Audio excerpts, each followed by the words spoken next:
What's up guys, Hamdish here, and today we've got a bunch of Destiny 2 Forsaken stuff to talk about. So of course this week already has been pretty exciting. The weekly reset made the Curse in the Dreaming City reach its climax. We've got a bunch of new content of course. Morro is now someone you can actually visit in game. We've got 2 new exotic quests which went live. I want to break down some of that stuff. But also I've got a bunch of secret stuff, some new wishes in Last Wish that will actually get you a free loot key, as well as spawning some hidden corrupted eggs or taking crystals, which I also want to talk about in this video. We're going to talk about the tier 4, and this is inside of the Blind Well, and some really potent, powerful loot drops that you can get right now. We've got the Malfeasance quest, a 6-player strike, and a bunch of other stuff to talk about in this video, guys. So it's going to be an interesting one. If you do enjoy this one, a like below is very much appreciated. If you're new to the channel, be sure to hit subscribe to see a lot more D2 content. But for now, let's get straight into it.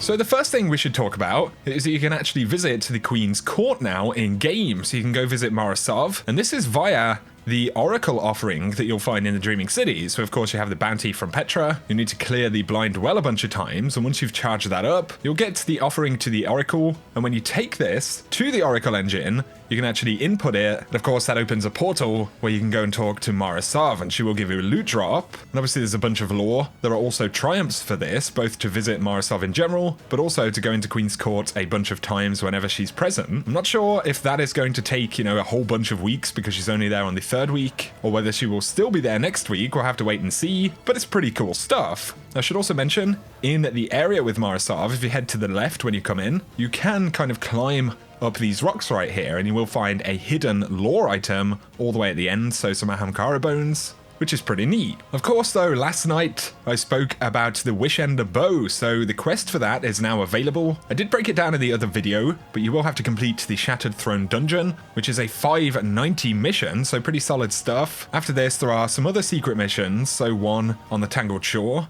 And after that, you have to get a bunch of kills by repeating the Shattered Throne mission, so you have to take down some hidden enemies in certain locations by actually spawning them in with the relics that you'll find hidden around the area. I do have a full guide for that, which I'll link below if you want to check it out. But the Wishender is pretty cool, as we can see. Just have the capacity to essentially wall hack, and you can see stuff behind cover. On top of this, it actually kills the corrupted eggs in Dreaming City, which is pretty cool. And it turns out that these actually are essentially just a way to get some Dreaming City loot. So I'm actually destroying one right here inside of the Last Wish raid in a secret cave. So this one's pretty interesting. This is actually a wish that you can put into the wish wall. We'll talk about it in just a second. I'll show you how to do it. But once you've put it in, it will spawn a crystal in a hidden cave above the Calais encounter. So you'll have to jump up onto the scaffolding, head round to the left right here, and you find the cave. And you can take that out to get a drop from Dreaming City. But you can see the wish on screen that you'll actually have to input to get this crystal to spawn. So these are some new ones that have been found. I will link the Ideal Animation website down below. They have a breakdown of every single code that you can put in. There's another new one as well,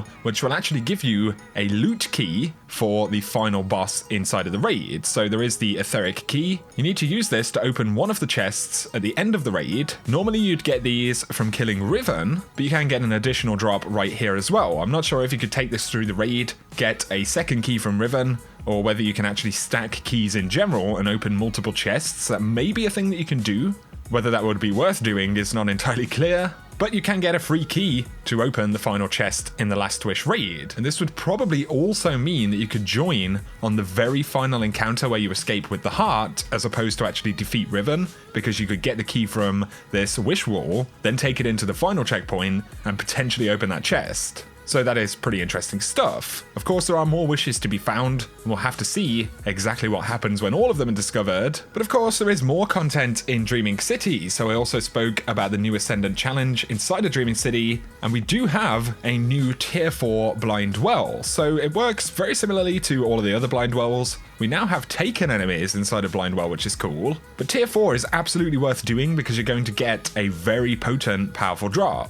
So when I completed tier 4 right here, you can see I actually got some Lion Rampants of 582. Obviously a pretty lucky drop. I also got a Sunshot earlier on in this encounter as well, which is very, very lucky once again. Mostly it's going to be useful for power stuff because these aren't necessarily new drops, but once again, you will get a very powerful drop when you complete this, and that's because of the power level when you actually clear it. That also works for things like Shattered Throne. So I actually got a 584 helmet from the Shattered Throne. That's the new dungeon, the very first time I cleared it, but it was actually below 570 at the time. So it was a pretty potent drop.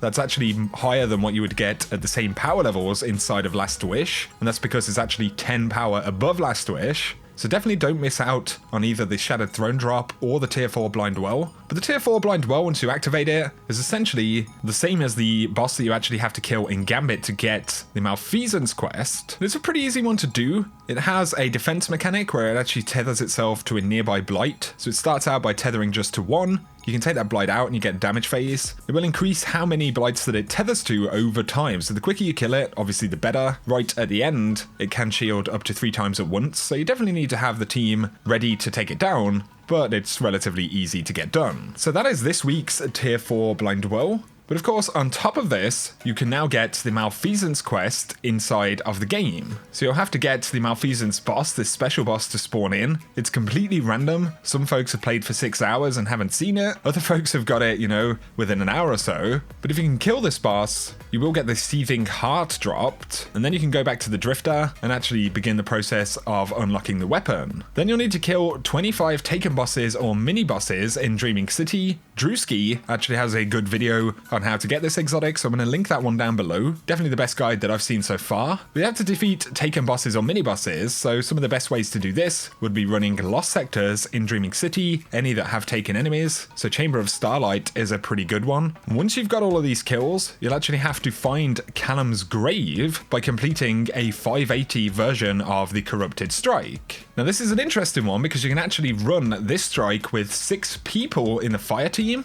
And basically to do this, you start the quest with 3 people, so a normal fire team, and then 3 more can actually join the quest. So pretty crazy stuff, 6 people in a 580 strike, definitely going to make things easier. Then you find Callum's grave, head back to the Drifter, and he'll give you a step where you have to bank motes as well as get Gambit wins. Now, it's around about 10 Gambit wins, and around about 400 or 500 motes that you actually have to bank. After this, you need to defeat 25 opposing guardians in Gambit, and that's general guardians, so invaders or when you're invading yourself, and then you have to get kills as an invader. So the Malfeasance quest is a pretty grindy one, but then ultimately you'll unlock it. It also means that folks can now start unlocking some of the titles. So for Gambit right here, RSE Porter on Reddit now has the title Dredgen, and this even appears on the character screen, as you can see. And it also appears next to your actual gamer tag or whatever. So that is some pretty awesome stuff. And these titles are super grindy as well.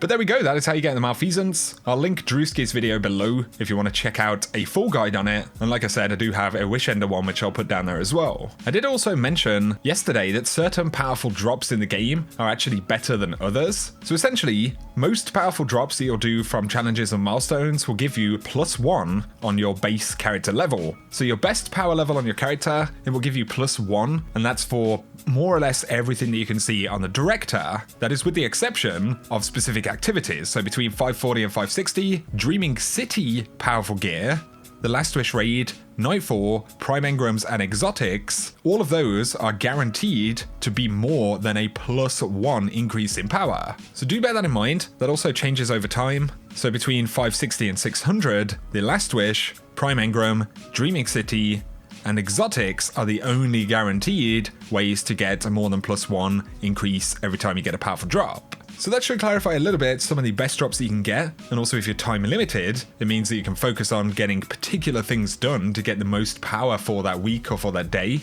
So it could be pretty useful. The final thing I would mention is, of course, with the Dreaming City changing again this week, there are some new Ascendant chests available. So of course you have to be Ascendant to get them. There's one in Chamber of Starlight, we've got Rhea Sylvia, the Strand, Ophelion's Rest, which is the Lost Sector in the Strand, Devalian Mists, the Bay of Drowned Wishes, the Gardens, Harbinger Seclude, Spine of Keres, and the Confluence. And J-Man has a guide that you can see on screen right now to to all of the current locations of these chests this week. So if you want to get the Curse at its worst chests that you can get this week, and it's definitely worth running in and grabbing them. For now though guys, that is going to summarize today's video, and that kind of gives you a bit of a vibe of the content going off inside of D2 this week. So very exciting stuff. I hope you've enjoyed this video. If you have, a like below is super appreciated. If you're new to the channel, be sure to hit subscribe to see a lot more D2 content. But for now, whatever you guys get up to, I appreciate you tuning in, and I hope you have an awesome day.